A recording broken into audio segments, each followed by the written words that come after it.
épisode de la journée. Eh oui. Et c'est toi qui le lance, du coup, t'avais dit que tu le lançais. Ça me régale par contre. Ça, les motos.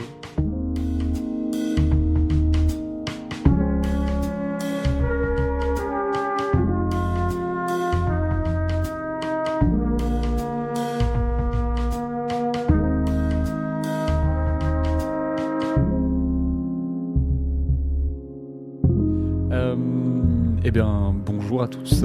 Eh ben bonjour Jean. Bonjour. Bonjour, bonsoir. Salut Tania, ça va? Ouais, ça va, très bien. Bienvenue dans ce nouvel épisode de Taisez-vous. Taisez-vous. Taisez-vous. Aujourd'hui, on reçoit Tania, du coup, pour son sujet de thèse, que je te laisse... Tu veux que je lance tout, Non, en fait. non. Pour son sujet de thèse, la biodiversité permet-elle d'atténuer les effets négatifs du stress hydrique sur le recyclage des nutriments en forêt? Point d'interrogation. C'est la première thèse qu'on reçoit Ouais, avec un titre avec un point d'interrogation. C'est une exactement question. ce que j'allais dire, ouais. Oui, donc c'est une grande question que je vais essayer de décortiquer pendant ma thèse et essayer d'y répondre, du coup. Déjà, c'est bien parce que moi, je vais avoir plein de questions à te poser parce que je trouve pas que la thèse soit très complexe dans Mais la ça fait un peu présentation. philosophique. Mais en fait, non, mais il y a un peu de philo, mais c'est surtout qu'il y a plein de mots que je suis bien chaud qu'on redéfinisse parce que je pense qu'on a. Oui. Ce qu'ils ont été utilisés, genre, je pense notamment à biodiversité. Effet Ouais. de serre, tout ça, Je c'est l'entends le truc. à toutes les sauces. Ouais. Et j'aimerais bien avoir du coup ta définition de la biodiversité. Donc, dans le contexte de ma thèse, j'étudie la biodiversité étant augmenter le nombre d'espèces différentes dans des forêts et comparer en fait ces mélanges d'espèces en forêt à des monocultures. Donc, d'augmenter la diversité qu'on peut dire à la fois spécifique. Donc, la diversité spécifique, c'est d'avoir 2 ou 4 espèces à la place d'une. Et j'étudie aussi la diversité fonctionnelle, donc que les mélanges sont plus différents les uns des autres. Donc, en ayant un conifère avec un décidu, ça va être plus différent que avoir 2 espèces de conifères différents qui auraient une richesse spécifique du coup de 2, les 2 types de forêts mélangées, mais ils auraient une diversité fonctionnelle différente. Donc, j'étudie à la fois la diversité plutôt spécifique, donc en augmentant le nombre d'espèces, et aussi fonctionnelle, que ce nombre d'espèces soit différent. Tu travailles que sur les plantes ou tu travailles aussi sur la faune? Donc, je travaille juste sur les forêts, sur les espèces d'arbres. Donc, je n'étudie pas la biodiversité, par exemple, du sous-bois ou des insectes qui peuvent se trouver dans les forêts. Ça, c'est d'autres sujets de thèse. Et il y a des gens qui travaillent sur mes dispositifs qui travaillent sur ces sujets. Mais moi, c'est plutôt diversité Les des gros arbres. arbres. Voilà, Les gros. les beaux arbres. J'aime bien les bons arbres. gros conifères. Gros conifères. Quand tu dis une différence entre espèces, du coup, moi, j'avais bien vu dans ma tête, donc les conifères, je vais appeler ça des sapins. Oui, C'est oui. en gros ça. Mais en gros, plusieurs sapins, mais pas tout à fait les mêmes, donc des espèces différentes, c'est ça? Donc, moi, dans les dispositifs que j'étudie donc le pin et le bouleau. Ok. Mais on pourrait avoir, par exemple, j'étudie aussi avec le chêne. Donc le chêne, c'est plus semblable au bouleau parce qu'il perd ses feuilles tous les ans. Mhm. Donc est-ce qu'en rajoutant du chêne ou avoir du mélange juste pain-bouleau ou pain-chêne, est-ce que ça va différer parce que c'est des compositions d'espèces différentes. Ok. Le stress hydrique, ça c'est le truc que je comprends pas. Oui, donc ça, c'est la deuxième partie. Il y a donc 3 grosses parties de la question de ma thèse. Donc la biodiversité, on a vu ça. Voilà, les effets négatifs. Voilà, les effets négatifs. Donc on parle du stress hydrique. Moi, je parle plus précisément de la sécheresse, par exemple. Ok. Donc on va avoir dans le futur plus de sécheresses qui sont plus fréquentes et plus intenses.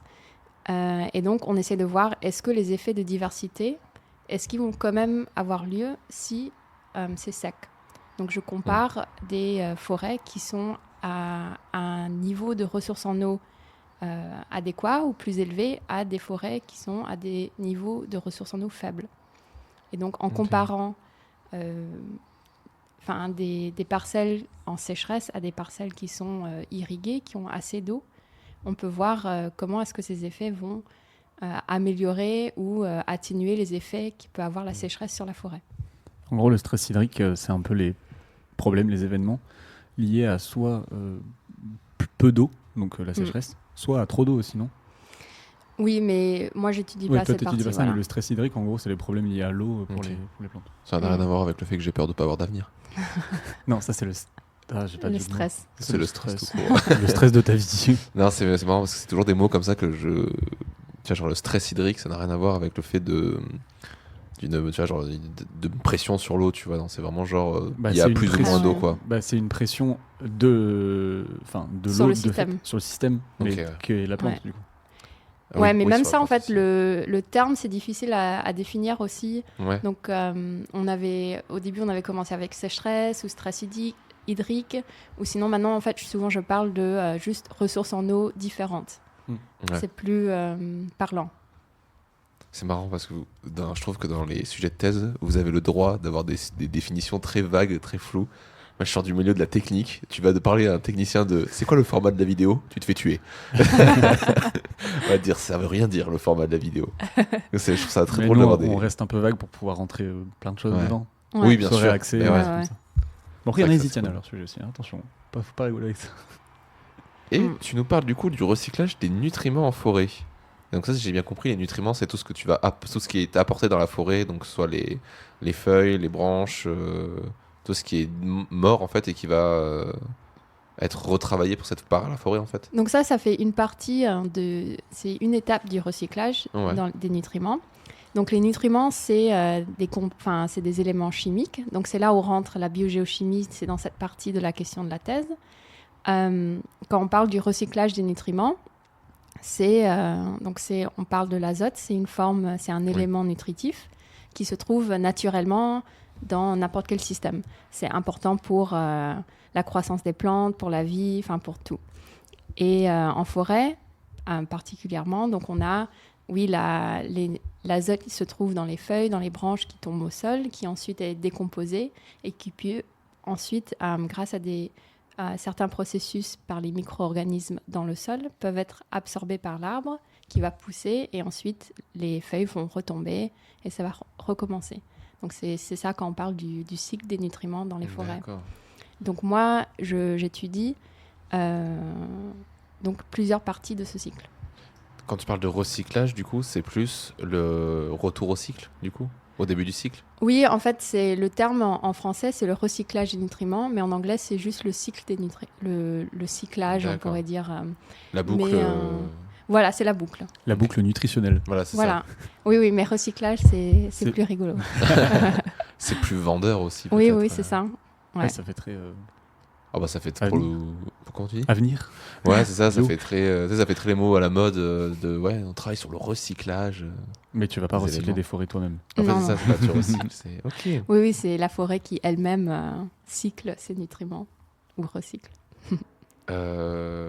Et donc, c'est la biodiversité. Donc, soit les différents types d'arbres, soit les mélanges d'espèces, soit dans une espèce les différents types d'arbres, qui va à la fois atténuer donc, les effets négatifs du stress hydrique, le stress hydrique en tant que sécheresse, du coup, Oui, ou ressources en eau. ressources en eau faible.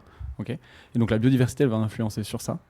Donc, en fait, je compare des processus dans des forêts mélangées à des forêts de monoculture. Mhm. Et je fais ça dans un contexte de ressources en eau élevées et ressources en eau faibles.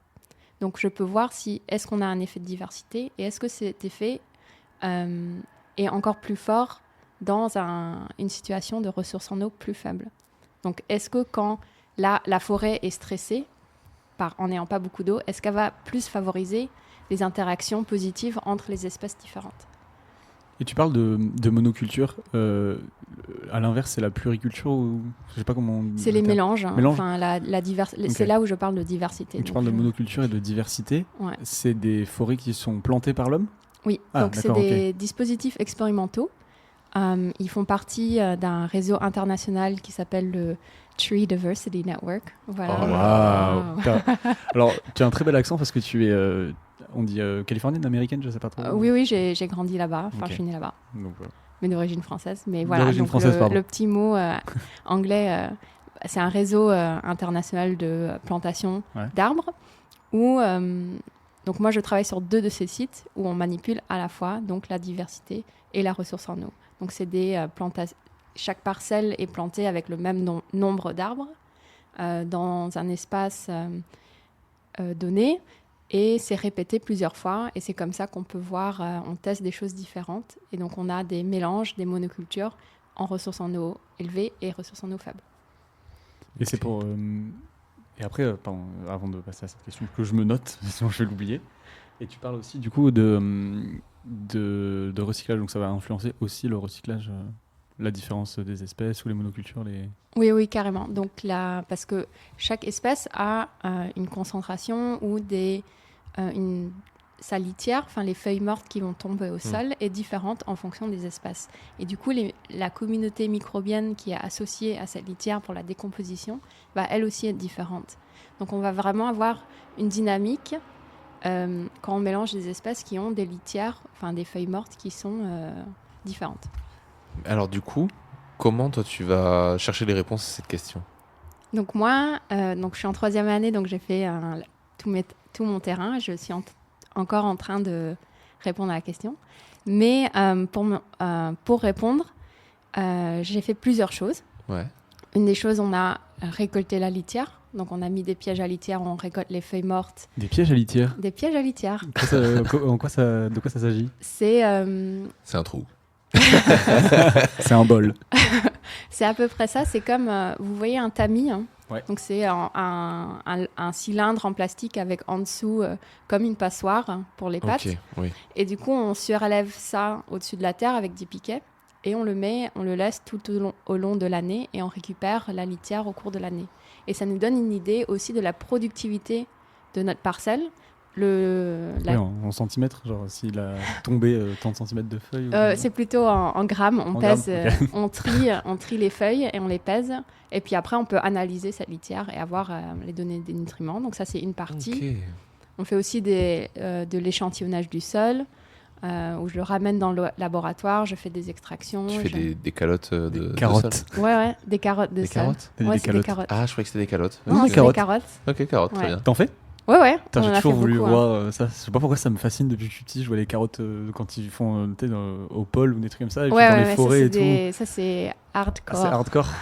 Ouais, toi, t'en fais des plus petites. On en a fait une fois. On est allé jusqu'à 1 mètre. Wow. Et du coup, on a coupé les horizons différents. Et donc ça aussi, c'est super intéressant de voir, en fait, est-ce que les espèces à des profondeurs différentes, est-ce que le mélange va avoir des effets différents à des profondeurs différentes? T'as différentes strates de terre. Voilà. Ok, ouais. C'est que des couches sédimentaires.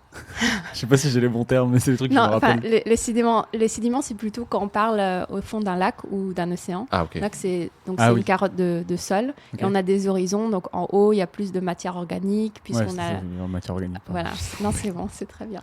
Mais du coup, c'est ça, c'était différentes strates te permettent de voir où est-ce que c'est plus ou moins travaillé. Il y a plus ou moins de biodiversité à cet endroit. Est-ce que les arbres vont plus travailler à tel niveau? Oui, c'est voir est-ce que en mettant par exemple le pin et le bouleau ensemble, est-ce qu'ils vont explorer les mêmes en étant tout seul. Enfin, le pin tout seul, est-ce qu'il va explorer différemment que quand le pin est mélangé avec le bouleau? C'est genre, est-ce qu'il va puiser plus profond? Voilà. Est-ce que du coup, s'il y a le bouleau, est-ce que lui va aller plus profond que le pin? Comme ça. Voilà, donc ça c'est ce qu'on appelle. C'est la compétition? Là, on parlerait plus de la complémentarité de niche, donc juste de l'espace que les racines exploitent et que les micro-organismes associés aussi exploitent. Donc tu fais de la récolte de carottes et après d'autres? Tu fais d'autres de poireaux aussi. Non, je veux dire. Ah, j'adore. Ah, je l'ai pas vu venir, je l'ai pas vu. Je suis un peu sérieuse, mais pas trop. non, faut pas, surtout avec nous. Je vous explique que depuis tout à l'heure, je cherche une vanne avec le pain et le boulot. Hein, donc, oui, moi aussi. Ah oui, on a du pain sur la blanche, il y a beaucoup de boulot. J'étais plus en mode, c'est le nom de ma boulangerie. Ouais. Non, mais en fait, le mot boulot, je l'ai mal écrit pendant la première année de ma thèse. Je l'écrivais toujours avec OT. C'était mon directeur de thèse qui devait me corriger parce que, c'est pas dans mon. Enfin, voilà. La petite anecdote. Il y a du boulot à faire. Bon. Oui, il y en a beaucoup. Donc oui, on récolte la litière, on récolte aussi les feuilles vertes en échantillonnant avec un gros sécateur. Pour analyser aussi une autre partie du recyclage, c'est avant de perdre ses feuilles, les arbres vont reprendre une partie de ces nutriments dans son tronc. Et cette capacité, ça se mesure entre la concentration de nutriments dans la litière, dans les feuilles mortes, comparée à les nutriments dans les feuilles vertes. Quand les feuilles sont vertes, c'est là où elles ont le plus de nutriments. Elles sont super actives, elles font de la photosynthèse, elles vont permettre à l'arbre de croître. Et puis après, avant de laisser tomber ses feuilles, en fait, l'arbre reprend les nutriments. C'est pour ça aussi que ça devient marron. Ouais, ok. Ouais, Ok. Et puis après, c'est perdu. Mais il en reste un peu quand même dans les feuilles marron. C'est pour Ouais, ça que voilà. ça se recycle. Ok. Ouais, il en reste un peu. Et en fonction aussi du stade de l'arbre, c'est ce qu'on appelle la résorption. Il va résorber plus ou moins, il va en reprendre plus ou moins. Donc on veut voir est-ce qu'il va en reprendre aussi plus en étant en mélange ou en monoculture. Voilà, pour est-ce qu'il va être plus efficient avec ses nutriments, l'arbre. Et moi, j'ai une question par rapport au but. Déjà, tu travailles sur des forêts qui sont... c'est des échantillons, en fait. Enfin, c'est créé par l'homme.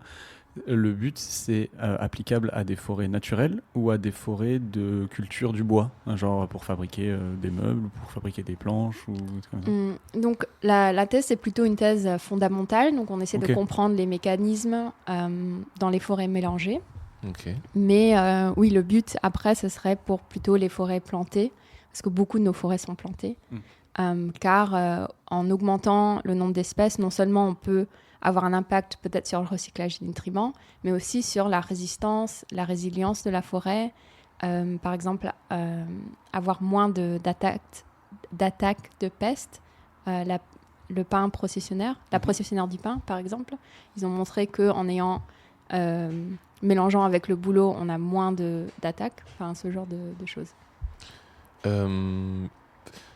Juste le truc que je veux savoir, quand on parle de forêt plantée, on parle d'arboriculture ou on parle vraiment de forêt plutôt, comment ça s'appelle, des forêts entre guillemets naturelles qui servent plus comme pour de parcs ou de remise en liberté d'animaux, je sais pas trop. Je pense que ça pourrait être appliqué aux deux. Hein. Aux Mais deux, ouais, le ok. but de la thèse, c'est plutôt, oui, fondamental, mécanisme. Et puis, on essaiera de ensuite expliquer nos résultats plus largement. Ok. Et tu nous disais en off que tu étais une double thésarde, en fait. Ouais. Mais ça veut pas dire que tu fais 2 thèses. Ouais. Tu as 2 domaines, en fait, d'application pour ta thèse. C'est Voilà. Donc, c'est une thèse en co-tutelle qui se fait avec beaucoup d'universités. Et donc, moi, je fais ma thèse en co-tutelle entre l'Université de Bordeaux et l'Université Laval au Québec. Et le projet a été monté comme ça. Voilà, donc je suis thésarde dans les deux universités. Et tu nous as dit, donc du coup, c'était une thésarde en géochimie. Donc là, c'est de ce dont tu nous parles depuis tout à l'heure. Et en sciences forestières aussi, c'est ça? Voilà, donc c'est partiellement dû parce que mon encadrante au Canada, elle est dans ce département de sciences forestières. Mais aussi, moi, je étudie la biogéochimie en forêt. Donc c'est rigolo parce que ici, souvent, mes collègues travaillent sur la biogéochimie globale, par exemple le cycle de l'azote ou les gaz à effet de serre, un truc plus large. Et quand j'étais au Québec, en sciences forestières, c'est des sujets plus sur la production et moins sur l'écologie, tout ça. Donc c'était vachement intéressant de voir en fait ma place en tant que doctorante dans chacun des laboratoires. Et ça reste ultra pluridisciplinaire en plus du coup. Enfin, dans la même discipline, mais... Oui, c'est ça. Donc après, je sais pas, toutes ces parties m'intéressent, la forêt, le cycle des nutriments, le sol aussi, les processus du sol. Donc c'est vachement cool. Elles sont les forêts que tu étudies? Ouais. Donc j'ai un site expérimental qui est proche de Bordeaux. C'est vraiment pratique. C'est à 30 km, c'est vers Cestas. Ok. Ça s'appelle Orphée. C'est un dispositif, je ne sais plus l'acronyme, mais bon. C'est pas grave. Orphée, je pense comme orchidée, mais bon, je ne sais pas pourquoi. Orphée. Et le deuxième site est dans l'Ontario du Canada. Et là, pour le coup, c'est un peu plus compliqué pour y aller. Parce qu'on a 15 heures de route pour aller depuis mon université. En avion? Ah non! Quand t'es là-bas? Quand je suis 15 là-bas. heures de route? Ouais, c'est ça. Ouais, je croyais qu'il fallait que tu ailles en avion. C'est grand le Canada. Ouais, c'est vachement. Ah ouais, la vache. Ah, putain. Mais on fait ça parce que c'est deux des sites qui manipulent à la fois diversité et ressources en eau. Il y a d'autres sites qui manipulent la diversité, mais par exemple, on est question plutôt sur est-ce qu'en ayant des essences ou des espèces de provenance d'Europe ou d'Amérique du Nord, est-ce qu'en les mélangeant, va y avoir des différences différentes. Mais voilà, donc on travaille sur des sites assez rares qui font ça. Ça doit apporter quoi comme solution? Je sais plus si on en a parlé de ce que ça doit apporter comme solution. Bah, c'est un but fondamental. Donc là, c'est là où, tu sais, des fois, c'est un peu... C'est là où tu sais pas trop où on va. Si, tu sais où tu vas, mais il n'y a pas la thésarde qu'on a interviewée juste à l'épisode de juste avant, elle avait vraiment un but précis, Ouais, c'est ça. spécifique de répondre à une question, une demande, tout ça. Ouais. Toi, là, c'est plus... Oui, de la recherche fondamentale qu'on essaiera de s'appuyer dessus pour ensuite faire des... En fait, ce que tu cherches, tu ne sauras que quand tu vas rédiger ta thèse. Voilà, c'est ça. Ouais. Et puis, ça va surtout servir à d'autres gens qui vont appliquer directement tes premiers résultats. Voilà. Enfin, Ok. Exactement. Dans la suite, qu'est-ce qui t'intéresserait de faire une fois cette thèse finie? puisque du coup, elle était en 3e année, t'arrives bientôt à la fin. Hein. Ouais. Ok. J'aimerais bien continuer dans la recherche. Ça me plaît beaucoup, en vrai. J'aimerais bien, je le dis, là, c'est sur le podcast, du coup, c'est pour de vrai. J'aimerais bien être prof à l'université. Ça sort... Donc, j'aimerais bien continuer, faire un postdoc. Donc, c'est un postdoctorat, c'est un genre de CDD qu'on fait après la thèse, dans un autre laboratoire, sur un autre sujet. Et là, j'aimerais bien, c'est ça, il y a plusieurs pistes que je pourrais creuser, sciences forestières, cycle biogéochimique, écologie du sol. Mais c'est sûr que je veux rester plus dans l'analyse de données. Je trouve ça vachement intéressant. Voilà, je sais, c'est pas le genre de truc. Mais l'enseignement, du coup, génial. tu disais ça aussi, l'enseignement, ça tire... Oui, aussi, j'aime beaucoup. Prof à l'université, du coup. Ouais, j'aimerais bien faire de l'enseignement, l'encadrement, de la recherche, faire partie de comité, faire trop de trucs. Enfin, j'adore ça. J'aime bien faire plein de trucs. Ouais.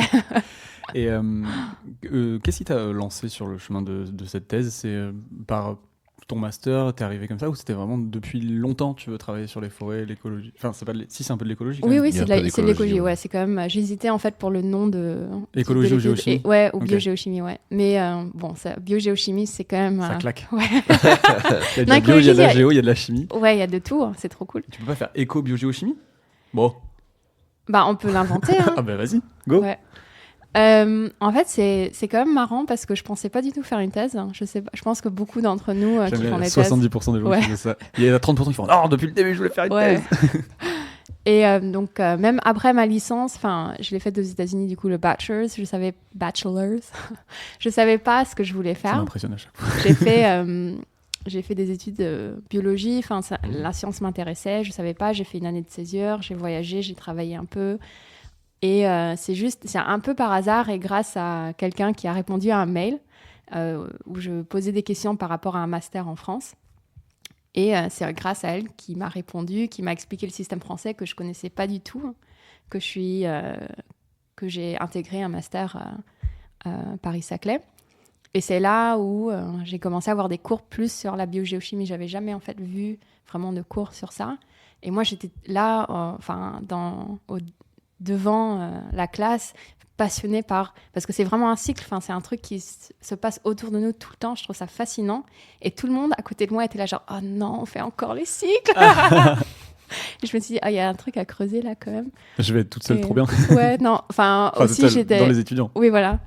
Et voilà, c'est juste par en fait, la motivation, les conseils des gens autour de moi qui m'ont vraiment, pas guidée, mais qui m'ont donné les clés pour poursuivre dans cette carrière de recherche.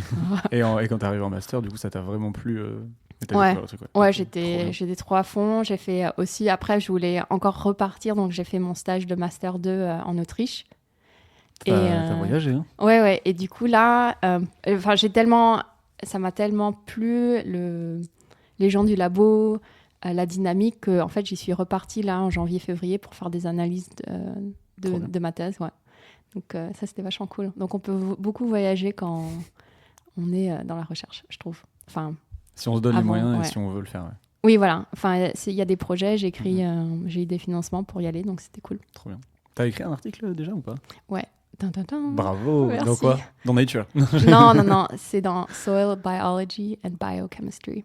Donc, c'est un bon journal en écologie du sol. Et c'était par rapport à cette manip où on a creusé jusqu'à 1 mètre. On a découpé. Et ce qui est cool, c'est qu'on a trouvé un effet vraiment positif de la diversité à une profondeur au milieu, à la profondeur 15-30 cm. Donc, on ne voyait pas trop d'effet en haut. Probablement parce qu'il y avait plus de matière organique, il y a trop de choses qui arrivent où les arbres prennent tout ce qu'il y a. Mais il y a peut-être des choses qui se passent un peu plus profondément. Et Voilà. ça, du coup, ça a amené un article alors, Voilà. qui est publié, tout ça. Voilà, tout publié. Bravo. Donc ça, c'est bien. Mais aussi, ça, c'est le succès dans la thèse, ça dépend aussi de l'équipe, du projet, à quel point... Moi, quand je suis rentrée, le projet, il avait déjà commencé. Donc ça c'est énorme. Donc il y avait déjà des données. Donc c'était avoir beaucoup d'aide, ça m'a aidé à avancer dans ma thèse. Et moi, j'avais une autre question aussi par rapport... tu disais que vous étiez beaucoup à travailler sur les mêmes forêts. Donc, si je comprends bien, tu as des gens qui vont travailler sur les insectes aussi. Voilà, Et donc... tu travailles un peu en collaboration avec eux quand même, même si c'est un peu long de ton... On devrait plus, enfin on discute, Pas assez, tu c'est trouves sûr. Ouais, je trouve. C'est ça ce que j'aimerais bien en fait dans mon postdoc ou dans un futur poste, c'est vraiment faire ce travail de collaboration entre les chercheurs différents, entre les équipes différentes, parce qu'on a souvent des questions qui se chevauchent. On a souvent beaucoup trop de données. Enfin, et je trouve que surtout quand on fait une thèse, on est quand même focus sur notre thèse. Même moi, mon collègue qui était à côté de moi, qui travaillait sur les racines, donc c'est vachement complémentaire avec ce que je fais avec les nutriments dans le sol. On discutait, mais il y a quand même des choses que je trouve qu'on aurait plus pu discuter. Donc ce genre, c'est quand même un gros travail, ce travail de synthèse. J'aimerais bien, ça m'intéresse ce genre de travail. Et c'est lequel sujet, toi, qui t'intéresse le plus à côté de celui que tu fais ? Il y en a un en particulier ou pas ? De science ou de genre dans la vie De science dans la vie ou même avec les collègues avec qui tu travailles sur les mêmes forêts ? Est-ce qu'il y a un truc qui t'attire le plus proche de toi ou ça peut être... Moi, ce que j'aimerais bien creuser, que je n'ai pas encore fait, c'est vraiment l'étude plus de la communauté microbienne dans le sol, les analyses d'ADN, de comprendre aussi les chaînes trophiques des micro-organismes dans le sol. Donc, je sais que sur mon site, il n'y a pas encore des gens qui font ça, mais ça se fait beaucoup ailleurs, ce genre de science des bactéries, des symbioses entre les communautés différentes. Voilà. Et du coup, en autre sujet de science, il y a d'autres trucs qui te passionnent ? Ou c'est vraiment forêt ? C'est quand même pas mal forêt, mais en fait, petite anecdote, avant de faire ma thèse ou même de faire mon master, j'ai travaillé comme assistante de terrain où j'étais avec une thésarde, donc je venais de finir ma licence et j'ai travaillé sur les tamias. Donc c'est des petits écureuils, c'est les chipmunks. Ok. Tu vois, c'est les petits écureuils, c'est du film Alvin et les Chipmunks. Voilà, mais ça existe en vrai. Ils parlent pareil, ils chantent ? Non. Mais ça, c'était vachement intéressant. Ça m'a donné un peu un goût de la recherche et je pense que j'aurais toujours un point faible pour l'étude. En fait, c'était une étude sur la behavior, sur le comportement de deux espèces très proches de Tamias qui étaient dans les montagnes pour essayer de comprendre pourquoi il y en a une qui... Son aire de répartition est beaucoup plus restreinte. Elle ne vit vraiment pas dans les mêmes endroits qu'elle vivait il y a 100 ans, donc qui est beaucoup plus impactée par les changements climatiques, où on a plus de température, enfin les saisons sont différentes. Et l'autre espèce qui chill, qui est vraiment qui est juste là, elle est restée. Donc essayer de comprendre. Elle s'est adaptée en fait plus que voilà. Donc essayer de comprendre est-ce qu'il y a des comportements qui sont différents. Du coup, j'ai aidé avec cette étude. Et en vrai, c'était juste 4 mois où on vivait dans une tente. C'était trop bien. Ce genre de... Du coup, c'était en Californie, ça ? Ouais, j'ai vraiment l'impression que la recherche en Californie, c'est beaucoup... Ouais, c'était super bien. Donc je pense qu'il y a... Ah, trop cool. Ouais. Du coup, tu as un petit faible pour le comportement animalier, ça s'appelle l'éthologie, je crois, ou l'ethnologie. Oui, je sais plus, hein. Mais ouais, ce genre d'études sur le comportement des petits animaux. Mais c'est ce qui m'a un peu donné le goût de la recherche. Ouais. Moi, c'est ce que je voulais faire quand j'étais en première année. Ah ouais. Et j'ai vu qu'il y avait une thèse financée par an en France. Enfin, peut-être pas en France du coup, parce que maintenant je suis plus renseigné, ça doit être par université ou quoi. J'ai fait, pas pour moi. Mais t'arrives quand même à sortir de ta thèse du coup ou pas ? Ouais, j'essaie par exemple, de faire autre chose le week-end. Ouais, par exemple. Ouais, j'ai essayé vraiment dès le début de jamais travailler le week-end. Ouais, c'est une bonne... Il y a des choses, il y a des fois où j'ai pas réussi, mais j'essaie de vraiment respecter cela. Et je pense que ça aide aussi. Enfin, pendant longtemps, je suis en relation à distance. Donc, quand je partais, du coup, je voulais profiter de mon couple. Et du coup, je ne travaillais pas. Et donc, ça aussi, ça permet d'avoir des pauses, de faire autre chose. Mais après, sinon aussi... ouais, quand même, je travaille beaucoup. Hein. Il y a un Non, truc mais un peu après, j'aime compliqué, bien. même quand on dit genre le soir, j'essaie de pas bosser Ouais. ou le week-end, j'essaie de pas bosser. Bah, t'y penses. Et Oui, Ouais, mais quand c'est on ça. pense, tu bosses un peu, tu vois. Ouais. Après, j'essaye de toujours d'aller dehors, courir, faire du vélo. J'aime beaucoup Tu le fais des vélo. balades en forêt. Pardon. Ouais. Enfin, j'aimerais bien. J'aimerais bien. Non, oui, ce serait une forme de pas vraiment travailler. Non, je quand plaisante. même. Non, plutôt, j'ai pas de voiture, du coup, je fais du vélo un peu partout. Mais oui, c'est ça, c'est qu'on y pense vachement. Mais voilà, donc. Mais je le vis bien. Bah ouais, après, voilà, c'est ce que je Bah, dis tant que tu souvent le aussi, vis bien, c'est que. Enfin, moi, je sais que j'aime bien en sortir et faire vraiment quelque chose de totalement différent. Mais toi, on sent que t'es quand même vachement passionné. Tu veux être professeur, tu veux encadrer les équipes. Ton sujet, tu l'appréhendes pas, je trouve, comme d'autres personnes peuvent l'appréhender. Ça a l'air assez chill quand tu l'appréhendes et tout. Ça a pas l'air de te mettre trop en pression ou Ouais, quoi. c'est ça. Et du coup, ouais, t'es pas obligé d'en sortir si t'es bien dedans aussi. Ouais, c'est pas ouais. du tout une tare ou quoi. Ouais, puis t'as l'air aussi comme tu dis, de devoir continuer la recherche et tout. C'est vraiment un projet. En fait, c'est un projet qui t'anime à fond, quoi. Ouais. C'était rassurant en fait d'avoir cette passion parce que, même juste après mes études de licence, je savais pas où mettre mon énergie. Ah ouais. Ouais, Et là, du coup, t'as trouvé un truc, ça fait Ouais. du bien quand tu l'as découvert. Ouais, Ah, c'est cool. ça. Mais il y a quand même des moments, ça va mal, comme dans tout. Comme dans tout, ouais. Oui, il y a tout le temps des moments où on est Bien en sûr. stress, il y a trop de choses à faire. Parce que là, on parle beaucoup des thésards en disant que c'est vrai que des fois, c'est difficile la thèse et tout ça, mais c'est difficile partout, je pense. Oui, c'est ça. Oui, bien sûr. Bah, t'as des coups de mou aussi. T'as des. Oui, c'est ça. T'as des moments où t'as l'impression que t'avances pas. Ouais. Mais après 3 ans, ça passe vite. Les gens sont toujours là, waouh, 3 ans sur un truc, mais en fait. Ouais, moi, c'est ce que j'ai dit tout à l'heure, c'est que dès qu'on me demande, bah alors, t'en es où dans ta thèse? Je fais, bah j'ai commencé, ça doit faire 1 an et demi. Il me fait, bah t'as autant commencé que t'as bientôt fini. Hein. Ouais. Je fais, ah oui, merde. Ouais, ça passe. Et en plus, en France, on a 3 ans, alors que dans d'autres pays, c'est 4. 4 ou 5, ouais. Je Ouais, crois, ouais. comme ça. Donc c'est vraiment. Ouais, faut rusher, ouais. Ouais. Mais bon, après, je trouve que les sujets sont plus adaptés pour ça. Pour 3 ans, ouais. Mm. Bah, de toute façon, Bon. après, tu veux continuer, donc. T'as Oui, beau voilà, faire 3 donc ans, je suis bien. c'est Oui, pas oui. grave, tu pourras continuer. Oui, c'est ça. Est-ce qu'on aurait oublié de parler de quelque chose dans ton sujet? Ou quelque chose que tu avais envie de parler, qu'on a zappé Ben non, je pense qu'on a couvert diversité, stress hydrique, recyclage, la co-tutelle. Donc c'est ça le nom pour le double diplôme. Voilà, je dirais plutôt que je sais pas qui écoute, qui est allé jusqu'au bout de l'épisode, que de se lancer. Si on aime un truc, c'est le travail vient avec en fait. Et l'importance que j'ai vraiment beaucoup de reconnaissance pour mes équipes, pour mes encadrants. La relation encadrant-doctorant, doctorante est très, très important. Voilà, que je suis... que j'ai des encadrantes bienveillants. Ça, c'est hyper important. Ouais. Ouais, c'est pour ça aussi que ça te maintient, je pense, dedans. Oui, c'est sûr. Ouais, que c'est des personnes positives qui m'aident, qui répondent. On entend parler des histoires, que les gens, ils n'entendent pas parler de... Ouais, ils n'ont pas de nouvelles. Donc, c'est pas... Ça, c'est plus le... Ah ouais. Bon, chaque personne encadre différemment. Et le plus important, je trouve que pour les personnes qui commencent une thèse, c'est que ça soit bien clair dès le début. Ce qu'on attend et ce qu'ils attendent de nous. Ouais, la communication, c'est hyper important. En tout cas, Ouais. comme t'en parles, on a envie de venir faire une thèse dans ton équipe. Ouais. C'est vrai. Puis ça a l'air très chill, Ouais. vraiment comme J'ai ambiance. vraiment envie d'aller travailler en forêt. Ouais.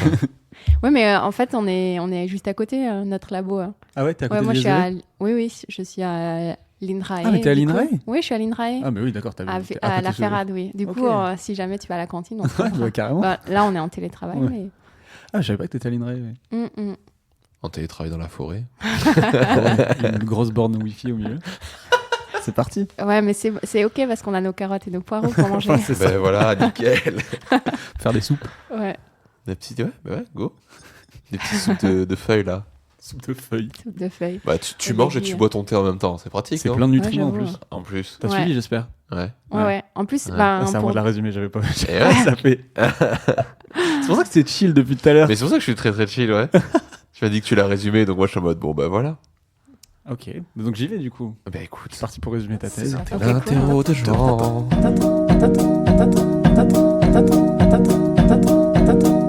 Ah, c'est le seul jingle que j'aurais. Donc Tania, tu es venue ici pour nous parler d'une thèse en biogéochimie et sciences forestières et quand même écologie. Ouais, allez. Allez, on met tout dans le même panier. Et en fait, tu vas travailler... Attends, je reprends le titre, ça va m'aider un petit peu. La biodiversité permet-elle... Ah oui. Tu travailles sur une question sur la biodiversité, donc interespèces, et donc, ou des monocultures, ou des cultures différentes, sur 2 types de forêts plantées par l'homme. Et tu vas regarder donc les effets du stress hydrique dans un premier temps, enfin les effets de cette biodiversité sur le stress hydrique. Donc pour toi, ça sera plus les ressources en eau faibles ou fortes. Voilà.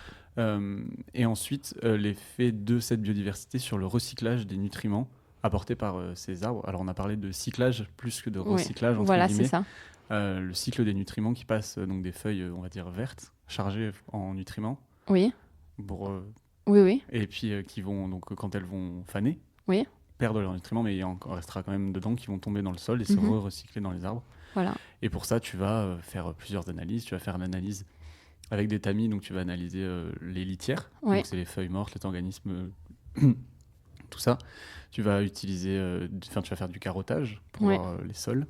Et un dernier que j'ai certainement oublié. Oui, tu vas directement cueillir des feuilles pour savoir un petit peu leurs nutriments qu'il y a, pour les comparer aux nutriments dans le sol.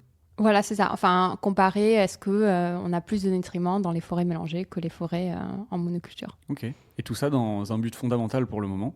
Oui. Donc tu vas pas forcément appliquer directement ta recherche. En tout cas, ta recherche servira plus tard, on espère à toi ou à d'autres, à entamer d'autres travaux, notamment sur les cultures de... Enfin, parce que tu disais que les forêts, elles sont quasiment toutes plantées par l'homme, enfin la plupart. Et donc du coup, aider un petit peu à comprendre les mécanismes qui sont dans ces forêts. Oui, voilà, pour pouvoir en fait résister ou résilier à des épisodes de sécheresse qui vont être plus fréquentes dans le futur. Ok. J'ai tout bon. Ouais, c'est parfait. Ok. Merci Jean. C'est un peu plus long qu'une phrase. C'est un peu plus long qu'une phrase, mais écoute, c'est très bien résumé. Bah merci. C'est cool. Je m'en suis bien sorti. Ouais, de Pour ouf. la première. Tant mieux. Merci, c'était le fun, comme on dit au Québec. C'était le fun. C'était le fan. Ah oui, Ouais. attends. Pendant que toi, tu vas faire la promo du podcast, essaie de réfléchir à une petite recommandation que tu as. Soit culturelle, soit...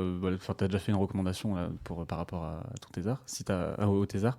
Si tu as une idée d'un film, d'une musique, d'une série, de quoi que ce soit, ou d'un livre, ou quoi qui t'a plu ces derniers temps, En rapport ou non avec en ta rapport thèse. ou non avec ta thèse, Ok. tu pourras partager. Mais vas-y, fais ta petite reco d'abord. Mais ouais, mais voilà, mais si cet épisode vous a plu, bah vous savez quoi, il y en a plein d'autres, c'est Oh là vachement là. bien. On en est à 17 On en est déjà au 18ème 18, ouais, 17 avant du coup. 17 je me suis avant, rattrapé. Sauf si on compte l'épisode 0. 19 Waouh. Ouais, voilà, donc il y en a plein d'autres épisodes, si vous les avez pas écoutés, que vous pouvez retrouver, mais vous pourrez aussi retrouver plein d'autres épisodes de d'autres séries d'Audio Mori, à savoir Divine Féminine et Toujours dans les bons coups. Vous pouvez aussi aller écouter le podcast de Jean, qui le co-anime avec Lucille, qui s'appelle Parlons Sensibilité, Qui parle de sensibilité. qui parle de sensibilité, comme son nom l'indique. Parce que parlons-en, Parlons-en, il faut en parler. il faut en parler, c'est important. Voilà. Moi, je voulais juste remercier Robin de l'Écluse. Ouais, qui nous a Qui permis nous a d'héberger accueillis. les 3 derniers podcasts, parce qu'on n'avait pas d'endroit où enregistrer. On était à la rue, Voilà, on était à la RUS, à la Russe. à la Russe, la fameuse Russe Sainte-Catherine. Allez, c'est ciao. C'est vraiment le 4e de la journée, ça devient difficile pour les blagues. difficile pour les vannes là, je cherche pendant beaucoup trop longtemps. hein. Et du coup, est-ce que tu as trouvé quelque chose à recommander ou que t'as- Oui, donc je sais plus l'auteur, mais un livre que j'ai beaucoup aimé, ça s'appelle 3 saisons d'orage. Et voilà, ça parle de relations, aussi, oui, d'amour, aussi de famille, hein, mais dans un contexte, ils sont en montagne, et il y a vraiment la force de la montagne qui est vraiment bien décrite, je trouve. Et il y a des forêts aussi. Mais voilà, De Cécile Coulon. oui, je pense. Oh, bien joué. Nickel. Ouais, 3 saisons d'orage, un roman de Cécile Coulon. On est sur France Inter maintenant. hein, Ah, j'aime bien. Moi, j'aime bien. Moi j'aime beaucoup aussi. France Inter, Ça me va. il est 5 heures.